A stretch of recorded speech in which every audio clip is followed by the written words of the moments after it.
Hello calculus students, it is time for video 2G. This is Mr. Miller. In this video it's going to be a quick one but an important one. We're going to talk about limits involving h and delta x. Okay, so we basically have four examples here, and the first two are right here. So we want to evaluate this kind of complicated looking expression. It's actually called a difference quotient, and it'll have meaning in the next unit. It's actually how to find the derivative of the function. But right now, we care about just about finding the limit. Okay, so we're going to find this expression, the value of this limit, for when f of x is equal to 5 times x. So the first step is to kind of figure out what we're taking the limit of. So this is the limit as h approaches 0 of f of x plus h. So we have to stick x plus h in for x. So we have 5 times x plus h minus f of x. That's what we have originally. All over h. Okay. In this limit, x is actually treated as a constant. X is not changing. It's h that's changing. We want to know what this value approaches as h approaches 0. Initially, in the numerator, if h is approaching 0, we would have 5x minus 5x, which is 0, and we'd have 0 in the denominator. So we'd have 0 over 0, so we know we have to do something. So we're going to distribute and simplify. So this would be the limit as h approaches 0 of 5x plus 5h minus 5x over h. We can cancel the 5x's.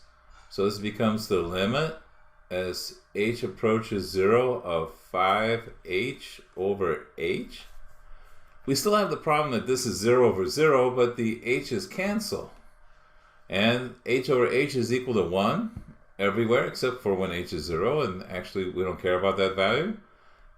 This is just the limit as h goes to 0 of 5, which is 5.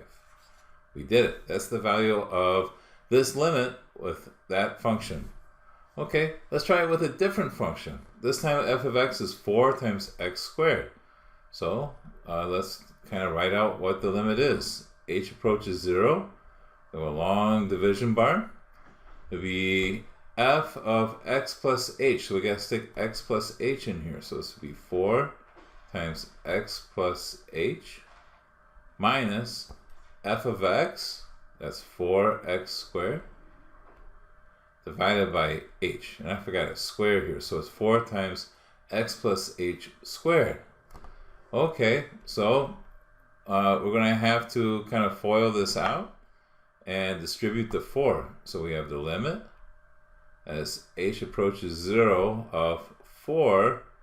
When I multiply that out, I get x squared plus 2hx plus h squared minus 4x squared, all divided by h. Okay? Wow, pretty complicated. Pretty cool. So if I distribute the 4, this becomes the limit as h approaches 0 of 4x squared plus 4 times 2 is 8hx plus 4h squared minus 4x squared, all divided by h. Goodness, I hope this gets better soon. It will, because 4x squared and minus 4x squared cancel. And I'm going to have to factor what's left. There's an h in both terms, so I'm going to factor that out. So this is the limit as h approaches 0 of h times 8x plus, if I factor on h, it'd be just 4h all over h. Wow. The h's cancel. And now, as h approaches 0, 4 times h would approach 0. The only thing that survives this whole mess is 8x. And that's the limit. 8x. Wow. Okay. You might want to watch that again. So pretty much we multiplied out this x plus h quantity squared. And we got that. I distributed a 4, did some canceling. we had these two terms left. And in order to keep going, I knew we had to factor somehow. So we factored out an h. So both of these terms can be divided by h. That's pretty much what we did. And what was left was 8x plus 4h. And h is going to 0, so is 4h. The answer is 8x. Okay, takes a little getting used to. This is actually the exact same thing, but instead of h, we have this quantity, delta x. That's a symbol for the change in x, and it'll have meaning later. But for right now, delta x is just a variable. Treat it like a y, an h, any other variable. So even though it has two symbols, altogether this represents one quantity. That's just the name. So kind of the same thing. We got to evaluate this this expression and let delta x go to 0. Okay, so here we go. Let's see if I can squeeze this in there. This would be the limit as delta x approaches 0 of f of x plus delta h. So I got to substitute this whole thing for x.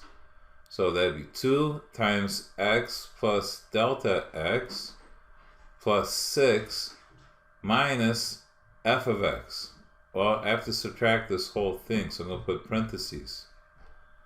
All over delta x. Okay, well, we have two things to distribute. We have to distribute the 2, and we have to distribute the negative. Okay, so this becomes the limit as delta x approaches 0 of 2x plus 2 delta x plus 6. 6 is not inside the parentheses, so I'm leaving it alone. Minus 2x minus 6 all over delta x. And we're, again, hoping this gets better soon. And it does. The 2x's cancel. The 6's cancel. And we're left with the limit as delta x approaches 0 of 2 delta x over delta x. That's still going to 0 over 0, but those cancel. Delta x divided by delta x is 1. So we're just left with the limit as delta x goes to 0 of 2, which is a constant. Easiest limit in the world is just 2. Okay. So that's a little messy, but actually we're just doing a whole bunch of algebra. All right, this one's a little bit of a challenge. And let me see if I got room for all of this. So this will be the limit as delta x goes to 0. F of x plus delta x. We got to put that in for every value of x. So that would be x plus delta x squared plus 3 times x plus delta x minus f of x. We got to subtract that whole thing. X squared plus 3x all divided by delta x. This is starting to look more like calculus. One problem, a whole page of algebra. All right, now, even though it's kind of complicated and a lot of writing, hopefully what we're doing is clear. We have to multiply this out. We have to expand that, and we have to distribute this 3. So that's kind of what I'm doing here. So this is the limit. I haven't taken that yet, so I need to write that of, oh my goodness, x squared plus 2x delta x plus delta x squared. That whole thing's squared, so I put parentheses around it. So I did that plus 3x plus 3 delta x. Oh man, not done yet. Minus x squared minus 3x. Man. Oh, divided by delta x. Okay. Let's cancel some things. X squareds cancel. The 3x and the minus 3x cancel. And I have 3 things left. Each of them have a delta x in them. So this is the limit as delta x goes to 0 I'm going to factor out a delta x. Delta x times 2x, that's from there, plus delta x, that's from there, plus 3, that's from there, all over delta x. The way this works is I better be able to factor out delta x to cancel the one in the denominator. That's what makes this doable. Okay, phew, almost there.